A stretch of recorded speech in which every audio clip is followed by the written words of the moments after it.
I would say that I'm surprised about the outcome of this month, but that would be a lie. Hello everyone and welcome back to my channel. My name is October. If you're new around here, welcome. If not, welcome back. Today we are going to be doing my July book haul, and this is one of the official months which I am off my book buying ban. So it's going to be a big one because I kind of went a little crazy, especially in the second-hand bookstores, and it's about all the explanation I have for you. These first couple books, though, are gifts I got from one of my best friends because it was my birthday in June, and we have kind of developed a habit of giving each other gifts after birthdays, mainly because I did it, and then I don't know if she meant to do it like that, but either way, it was funny. So these books I got are The Lies of Locke Lamora and The Republic of Thieves, both by Scott Lynch. This is book 1 and 3 of the Gentleman Bastard series. And as you remember, I got book 2, Red Seas Under Red Skies by Scott Lynch last month because I happened upon it in a used bookstore, and my friend went ahead and got me the first one and the third one for my birthday. So now whenever I'm ready to read the Gentleman Bastard series, which is really gonna be soon now, I can do that in these lovely like 10-year anniversary editions. They're matte, they're naked hardback, which I really enjoy in books, and they just look so good. They are shiny, feel old, they have a good weight to them. I'm really grateful. So thank you so much for getting me these books, and if I fall into a new hyperfixation, you can only blame yourself because you're gonna hear about it. On the train of new series I am about to start, I got the first 3 books in the Expanse series. This is Leviathan Wakes, Caliban's War, and Abaddon's Gate by James S.A. Corey. These are the first 3 books in the Expanse series. I don't know what it's about. I know it's sci-fi. Oh my god, I forgot to explain what these books are about. The Lies of Locke Lamora is a heist book from what I have been told, from what I've heard about it. It has really nice vibes. I really enjoy the vibe I get just by holding and looking at these books. So yeah, I can't wait to read them. Expanse series, now that I'm explaining things, I have no idea what it's about. I know, pretty sure it's like space miners find something that they're not supposed to find, and they have to team up. Someone's finding a girl, it looks like. I don't know. I like to go into books blind. These are pretty thick books, and there are 9 of them in this series, so hopefully I like them. I did find this box set used, so it was no like massive investment on my part. I just really hope that I like them. I haven't heard much about it, but I've seen them on a couple shelves and a couple Instagram pages, that's what I meant to say. So I believe they're good. I just have to read them myself. So once I clear out some series, this is definitely going to be one that I start really soon, along with The Lies of Locke Lamora. So yeah.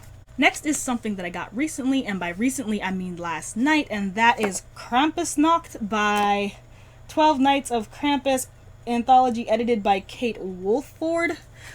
This is just a collection of 12 short stories about Krampus and the holiday Krampusnacht, which is, I believe, a 12-night holiday around Christmas time. There's a little sticky thing on it, so that's why I was rubbing it very weirdly like that, but I got it now. I got this mainly because I read Krampus by Brom, and I just want to get into the character more, see like if this holds up to like mythology or whatnot.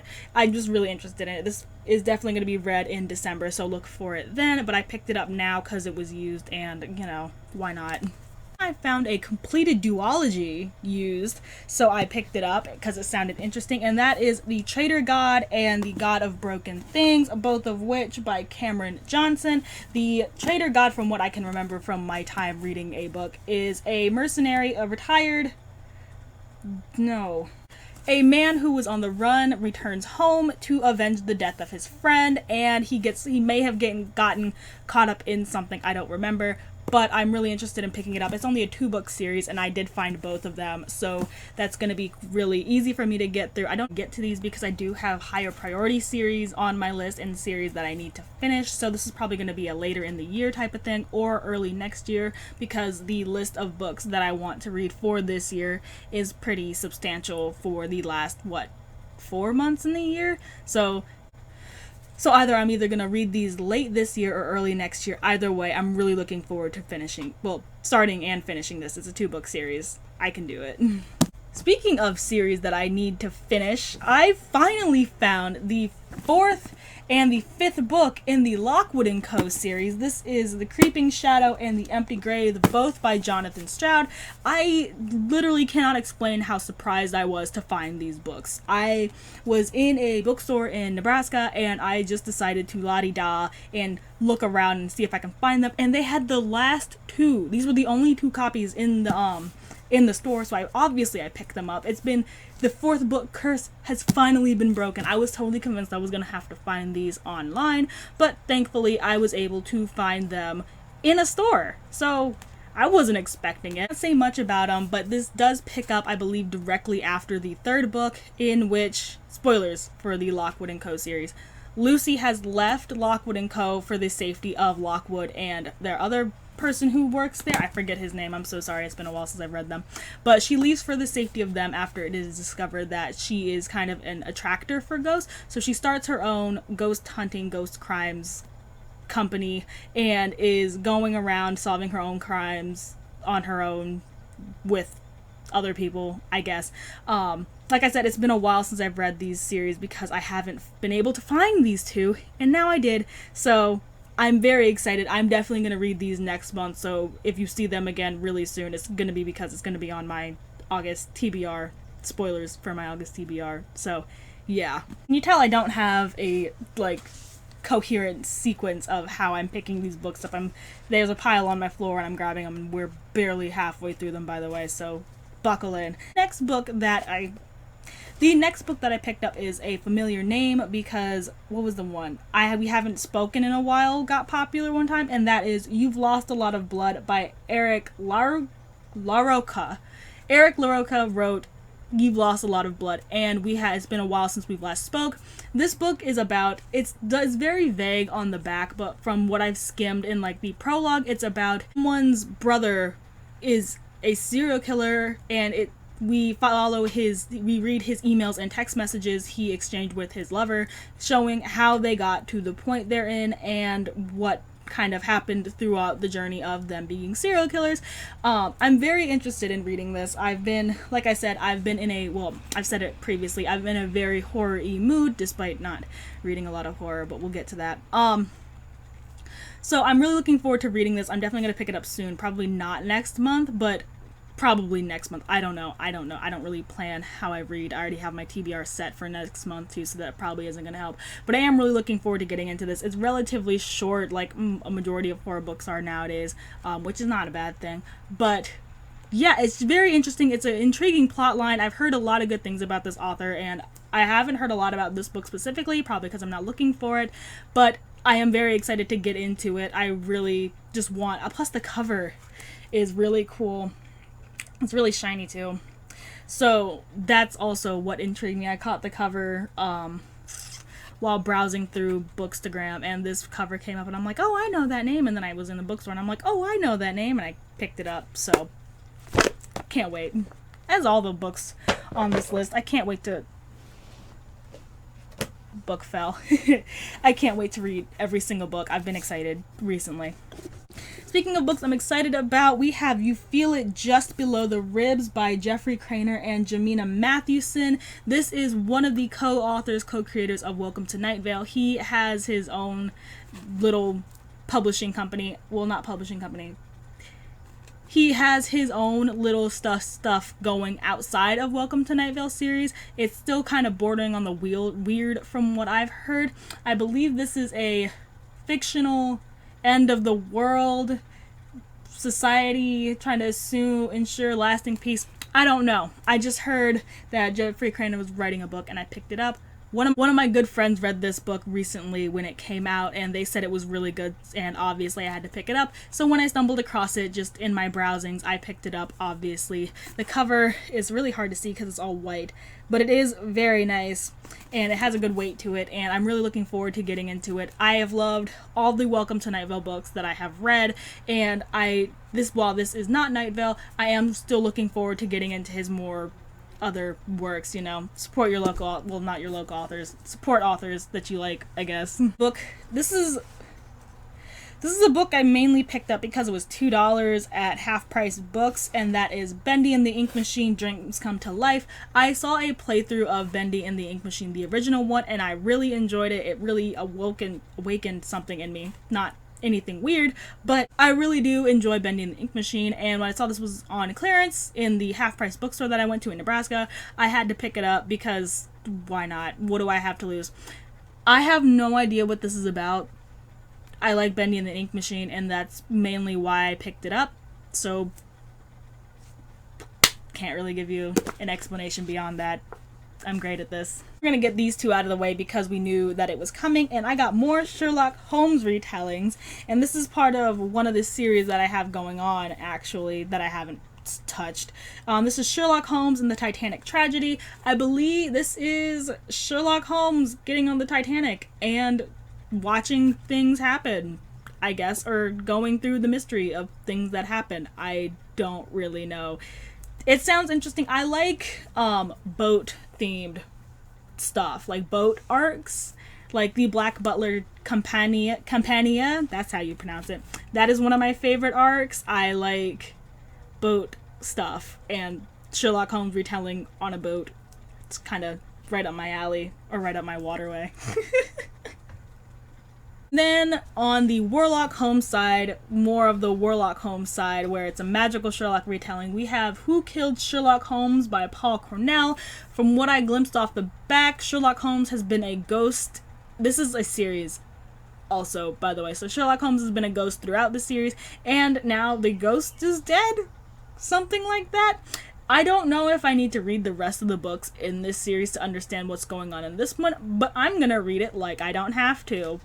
And if I wreck it for myself, we'll see what happens. I think this is only like book 2 or something. I looked it up on Goodreads, so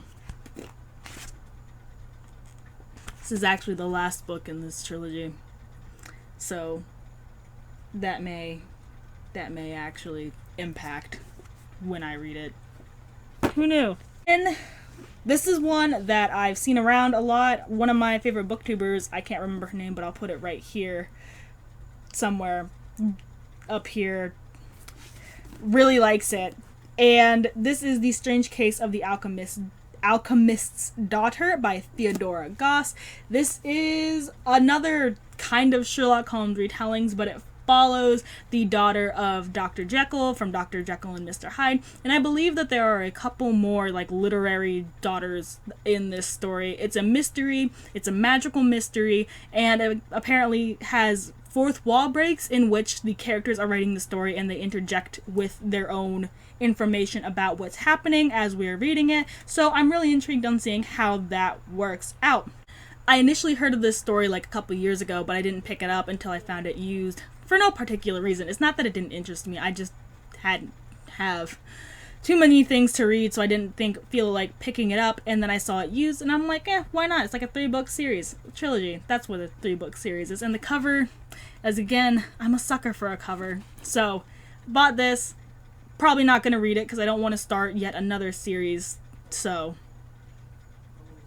Then we have a book that I've literally heard nothing about. I just picked it up because I saw it in Half Price Books, and that is Blood Like Garnets, The Haunting Tales of Terror by Lee Harlan. This is an anthology of short horror stories, so that's about all I know about it. I haven't picked it up. I haven't heard anyone talk about it. I just kind of snagged it because it was there, and it's really short. Like I said, it's an anthology of short horror stories. It's kind of bent because it's used. But hey, I picked it up. Hopefully I like it. I haven't heard anyone talking about it, but that's not unusual for me. So yeah, I really like the cover. It has like a little dude holding a cassette tape, or a dead guy with a lot of blood. It's really cool. I can't wait to read it. probably going to be soon, or not. Who knows me? I don't know me. And then we have one I mentioned earlier in my 5 books that define my reading taste, and that is The Stranger by Albert Camus. This is about a man who is kind of disconnected from life, and he gets kind of wrapped up in a murder mystery. It's either that or he gets wrapped up in, like, accused of murder and he just doesn't defend himself. It's been a while since I've read this. Like I said, I read this when I was, like, in 5th grade after computer lab. I looked up free books and this was it. So I read it then. I don't remember a lot about it and I can't wait to read it again. You know, relive some childhood memories of sitting in a crowded classroom with a bunch of people screaming while I tried to read. Sounds about right. Next is the start of another duology, and that is Sorcery for Beginners by Euphemora White with Matt Harry, Book 1 of the Codex Arcanum. This is, from what I'm gleaning about this book, it is kind of like a Sorcery for Beginners thing. It's like Codex, it's a how-to guide, and it also follows a child who finds it and wants to learn magic. But like I said, it's a 2-book series, and I'm not gonna start another series just yet, but I am really interested in it. The cover's really cool. I kind of just picked this up because I saw it on the cart on Half Price Books, and I'm just like, oh, I can take that. So I did. I gotta stop doing that, especially since it says Book 1 on the cover right there. I just, you know, didn't see it until I got it home. Gotta start doing that, but who knows. I like starting series. I can do that, I guess. I've done it plenty. If you watched my all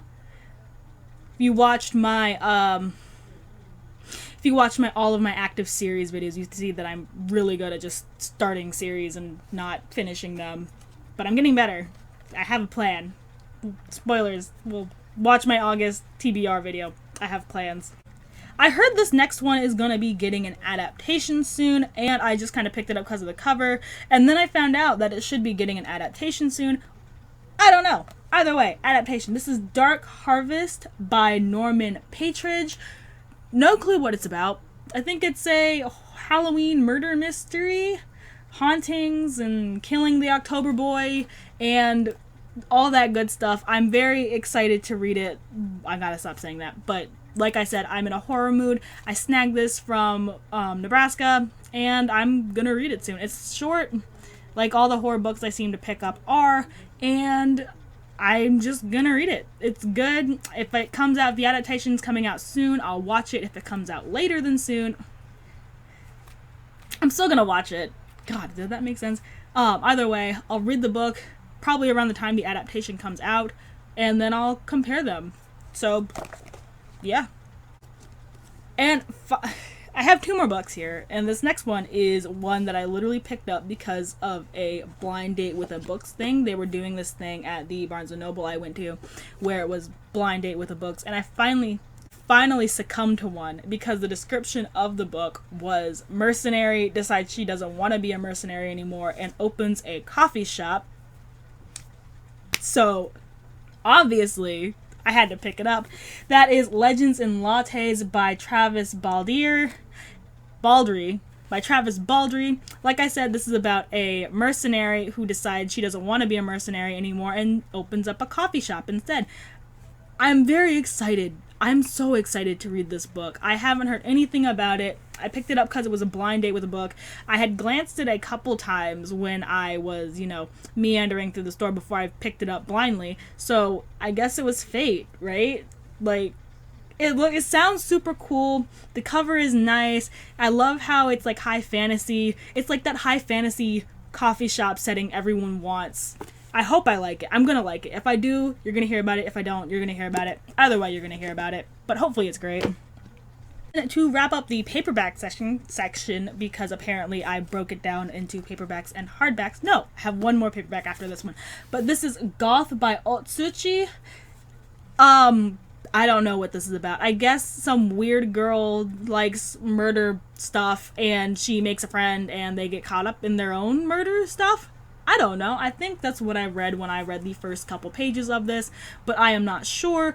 I just know that I saw Jordaline from Jordaline Reads saying that she wanted to read this, and I decided I also wanted to read it because it looks really cool. And yeah, that's about it. I don't know when I'm going to read this. Probably in October, but probably going to read it in October because of horror stuff. But then again, I have a lot of horror that I want to read, so it's probably just going to get expanded throughout the year. But it might also just get pushed back until next year because I do have a lot of things on my current TBR that I want to get to before I get to like the new books that I've read, with exceptions, of course. But yeah, either way, excited. I say with the straightest face ever. And then we have the most recent Grady Hendrix books, the only like Grady Hendrix paperback that I needed, and that is the Final Girl Support Group by Grady Hendrix. This is about a group of final girls who start a support group to, you know, talk about their trauma and stuff that they went through together, because who better to know what it's like being chased by a murderer than someone who else got chased by a murderer.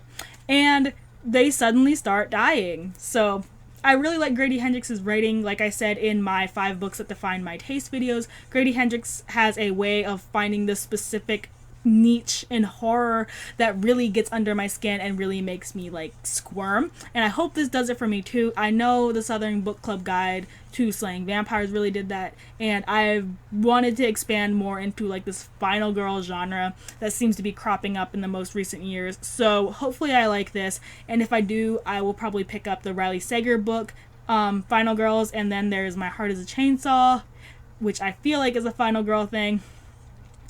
Like I said, there's a lot of them popping up recently, so I'll probably, if I end up liking one of them, I might pick up the other ones because I'm an eccentric. So yeah. I lied! I have one more paperback, and this is another one that I picked up last night as of recording this, and that is The Singular and Extraordinary Tale of Mir and Goliath. This is about a girl named Mir and her friend, her shape-shifting friend named Goliath, who kind of wash up in England one day, and I don't know what else it is about. I just know that it's a man with a child, and I just kind of am a sucker for that. Don't analyze it. Don't analyze it. It just sounds good. Apparently this is also a duology, but I couldn't find the second book in the store, otherwise I would have picked that up as well. But I will be on the lookout for it, and if I find it, it may just get bumped up onto my more recent current wanna read list. I'll figure out how words work. Yeah. Again, I have lied because I found yet another paperback that I bought this month that, you know, I'm saying, oh, that's my last paperback. No, this is officially. Yes, this is officially the last paperback book that I've bought, and that is The Triumph of the Wizard King. This is the 3rd book in the Wizard King trilogy by Chad Corey. I picked up the first 2 you saw in my previous ones. Well, one of them was every book on my TBR, and then the other one was like June haul, I think. Finally found the last one again in that random bookstore in Nebraska, so definitely gonna read this trilogy soon. It gets off good vibes that I feel like I'm gonna enjoy it. It's only a 3-book series, which is why it's called a trilogy. I don't know when I'm gonna get to this book because, like I said, well, it's gonna be soon because I'm gonna clear out a bunch of series soon. Spoilers for my August TBR, but I'm definitely gonna read this soon. Especially now that I have all 3 of them. Like I said about the second one, this is the last book in the series, and I barely understand what the first one is about, so I'm not gonna understand what the last book is about, because I didn't even understand what the second one was about. So all I can tell you is the last book in the trilogy, baby. And I have all 3 of them now, so yeah.